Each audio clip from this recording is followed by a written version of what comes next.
ഈശോമിശിഹായ്ക്ക് സ്തുതിയായിരിക്കട്ടെ. എല്ലാവരും ചായ കുടിയൊക്കെ കഴിഞ്ഞെന്ന് വിശ്വസിക്കുന്നു.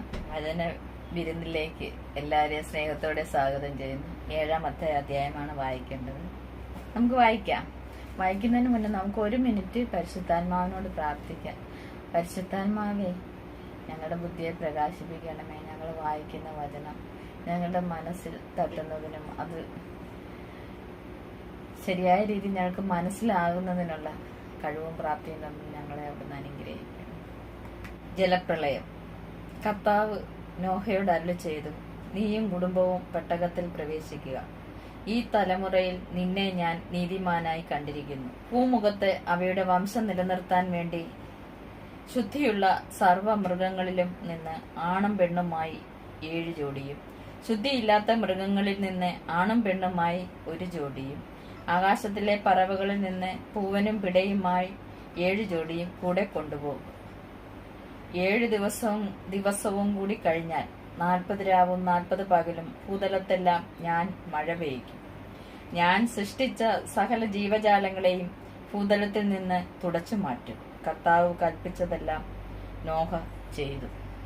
നോഹയ്ക്ക് 600 വയസ്സുള്ളപ്പോഴാണ് ഭൂമുഖത്ത് വെള്ളപ്പൊക്കമുണ്ടായത്. വെള്ളപ്പൊക്കത്തിൽ നിന്നും രക്ഷപ്പെടാൻ നോഹയും ഭാര്യയും പുത്രന്മാരും അവരുടെ ഭാര്യമാരും പെട്ടകത്തിൽ കയറി. ദൈവം കൽപ്പിച്ചതുപോലെ ശുദ്ധിയുള്ളവയും അല്ലാത്തവയുമായ മൃഗങ്ങളും പക്ഷികളും ഇഴജന്തുക്കളും ആണും പെണ്ണുമായി ഈ 2 വീതം നോഹയോടുകൂടെ പെട്ടകത്തിൽ കയറി. 7 ദിവസം കഴിഞ്ഞപ്പോൾ ഭൂതലത്തിൽ വെള്ളം പൊങ്ങിത്തുടങ്ങി.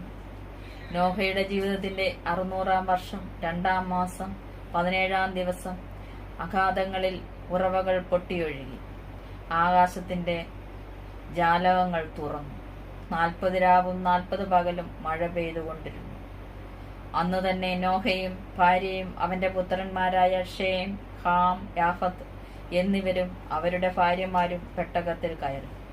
അവരോടൊത്ത എല്ലാ ഇനം വന്യമൃഗങ്ങളും കന്നുകാലികളും ഇഴജന്തുക്കളും പക്ഷികളും പെട്ടകത്തിൽ കടന്നു. ജീവനുള്ള സകല ജഡത്തിലും നിന്ന് ഈ 2 വീതം നോഹയോടുകൂടി പെട്ടകത്തിൽ കടന്നു. സകല ജീവജാലങ്ങളും നോഹയോട് ദൈവം കൽപ്പിച്ചിരുന്നതുപോലെ ആണും പെണ്ണുമായാണ് അകത്ത് കടന്നത്. കർത്താവ് നോഹയെ പെട്ടകത്തിൽ അടച്ചു. വെള്ളപ്പൊക്കം 40 നാൾ തുടർന്നു. ജലനിരപ്പ് ഉയർന്നു. പെട്ടകം പൊങ്ങി ഭൂമിക്ക് മുകളിലായി. ഭൂമിയിൽ ജലം വർദ്ധിച്ചുകൊണ്ടേയിരുന്നു. പെട്ടകം വെള്ളത്തിനു മീതെ ഒഴുകി. ജലനിരപ്പ് വളരെ ഉയർന്നു. ആകാശത്തിന് കീഴെ തല ഉയർത്തി നിന്ന സകല പർവ്വതങ്ങളും വെള്ളത്തിനടിയിലായി. പർവ്വതങ്ങൾക്ക് മുകളിൽ 15 മുഴം വരെ വെള്ളം ഉയർന്നു. ഭൂമുഖത്തു ചരിക്കുന്ന എല്ലാ ജീവജാലങ്ങളും പക്ഷികളും കന്നുകാലികളും കാട്ടുമൃഗങ്ങളും ഇഴജന്തുക്കളും മനുഷ്യരും ചത്തൊടുങ്ങി. കരയിൽ വസിച്ചിരുന്ന പ്രാണനുള്ളവയെല്ലാം ചത്തു. ഭൂമുഖത്തു നിന്ന് ജീവനുള്ളവയെല്ലാം മനുഷ്യനെയും മൃഗങ്ങളെയും ഇഴജന്തുക്കളെയും ആകാശത്തിലെ പക്ഷികളെയും അവിടുന്ന് തുടച്ചു മാറ്റി. നോഹയും അവനോടൊപ്പം പെട്ടകത്തിൽ ഉണ്ടായിരുന്നവരും മാത്രം അവശേഷിച്ചു. വെള്ളപ്പൊക്കം 150 ദിവസം നീണ്ടുനിന്നു. കർത്താവിന്റെ വചനം.